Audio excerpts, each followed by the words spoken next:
आपने कहा कि जब तेरा बच्चा इस मकाम पे पहुंचे, इस मर्तबे पे पहुंचे, जो चाहे खाए। मतलब क्या था? अभी तेरे बच्चे में मैं है और अभी तेरे बच्चे में ख्वाहिश का गलबा है, ये ख्वाहिश की मान रहा है। और हम तो वो है जो इस तरह अल्लाह के जन्म में डूबे हैं, अब अल्लाह की मानी जाती है और अल्लाह हमारी मानता है, क्योंकि हम अल्लाह की चांद पर गर्क हो गए हैं, अब उस मकाम पे पहुंच गए हैं। अब अब्दुल कादिर खुद नहीं खाता, अब्दुल कादिर का रब कहता है खा वो भी खाता हूं।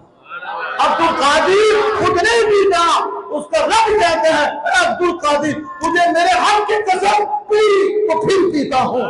मेरा रब मुझे कसम देके कहता है अरे अब्दुल कादिर जो मेरा हक है तुझ पर उम्दा का बड़ा बहन काम, मैं तो खुद खाता भी नहीं, मैं तो खुद पीता भी नहीं, बल्कि मैं तो खुद कलाम भी नहीं करता।